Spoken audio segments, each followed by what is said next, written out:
And Wyoming up 14-9. You see the redshirt sophomore Swan and the redshirt taking on his redshirt sophomore Espinoza-Owens. Off we go. Carl Gage has Polson. Thanks for joining us wherever you are, however you're doing so. Wyoming up 14-9 here in this duel, coming up with 9 straight points. The last 2 wins coming from Gabe Willicello by decision, and a thriller and Jared Hill in overtime with a fall victory over Cale Swenson. First time he's ever beaten him. And now we have Swan and Espinoza-Owens.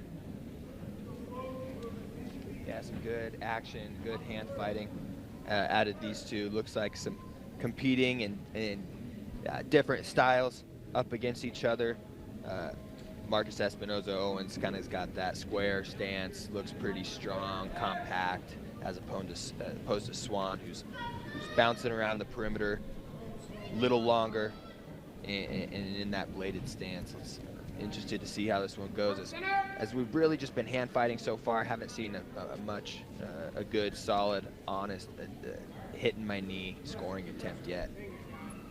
Swan, of course, the redshirt sophomore, redshirted last season after starting the second half of 2024-2025. Used it to gain some strength and some size, and bumped up from his freshman season all the way up here to now 165.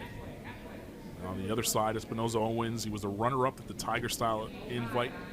He's quick to score off of re-attacks and use his upper body ties. Let's see if that comes into play here against Swan. Both guys trying to maintain center control of that mat and take space, but I haven't seen, again, some pretty decent hand fighting, some decent level changes, but no one has quite yet felt comfortable enough to pull the trigger on any in-depth shot.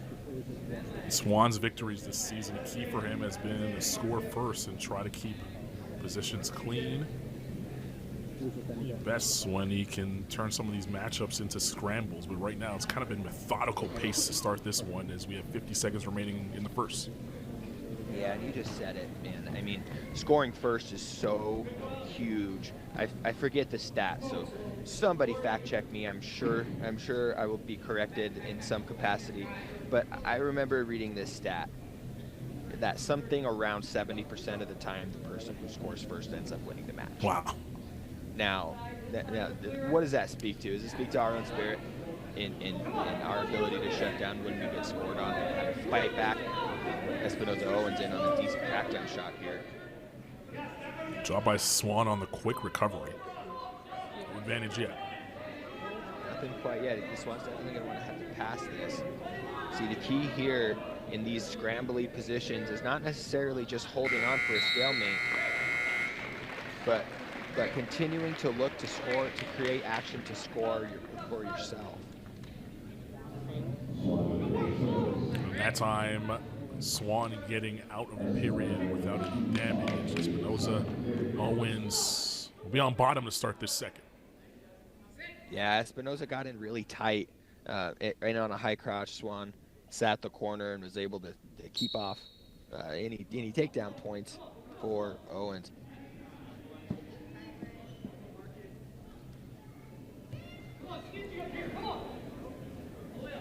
Swan heavy on the top right now. Yes, very heavy on top. Looks like he wants to throw in that left leg. First point. His opponent lose. It goes to Espinoza-Owens on the escape. It's 1-0 in favor of the Jackrabbits, who are down overall 14-9.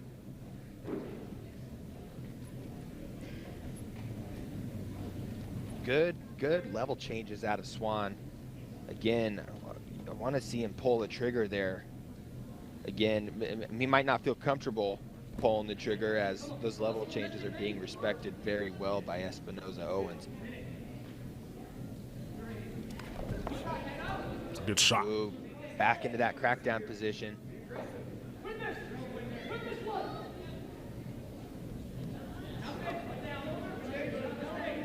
Going crotch lift.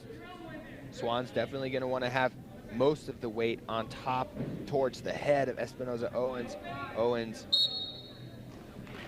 is going to be content with staying in that. feel like the officials Getting not wasting another- any time getting No, them back not- to their feet. Well, again, and it's kind of the responsibility of these two wrestlers to continue the action so that that stuff doesn't happen. If both guys are just staying still, then the ref kind of has no choice.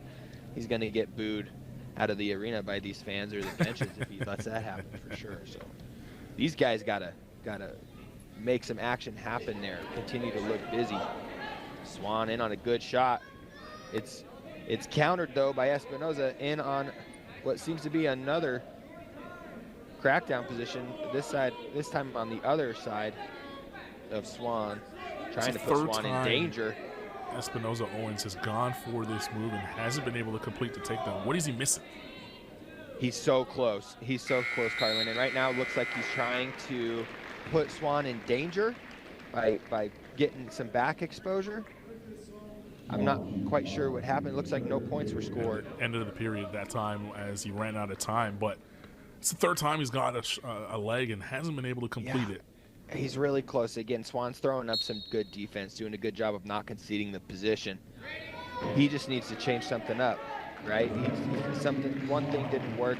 He's a little too content in letting it go to stalemate. You got to keep moving. You got to keep moving. One of the best things I ever heard as an athlete is that motion favors the athlete, right? And so if you keep continuing to create motion, good things are going to happen. It's when we get static that we have a harder time putting points up on the board. Espinoza-Owens looking like he wants to attack left. He's made a couple moves to that side, but hasn't really found the angle for the shot. Yeah, he's attacked. Again, he's hit that high crotch on the left side of Swan a couple times and once on the other. He's certainly capable of getting to the leg. Swan making it very difficult to finish those, though. 2-on-1 Swan. Espinoza-Owens didn't want any of that as he clears the tie and then re-engages. Good shot that time. Beautiful exchange from these guys. That was a great exchange. We see shot attempt, slide by attempt, fake. Espinoza-Owens timing that level change very well, getting in on a good shot and able to drive Swan out of bounds. We've already seen one OT matchup here, and it was the one right before this one. This one is about 38 seconds away from going overtime once again. 15-second riding time for Swan's not going to be a factor here. Yeah, and look again, out. Swan gets back into that familiar position we've been in a handful of times. Espinoza-Owens improves this position the best that he has so far. That's 4 or 5 unanswered shot attempts, which is why Swan was warned for stalling.